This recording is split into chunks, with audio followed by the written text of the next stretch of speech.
I am the soil. I am in the hills and in the valleys, the farms, the orchards. But you treat me like dirt. Do you realize that I am just a thin skin on this planet? And that I'm actually alive, full of organisms that grow your food?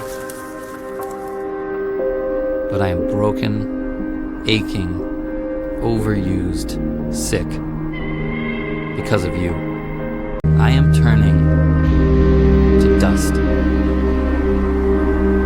So maybe you could treat me with a little more respect. I suppose you still want to eat, right?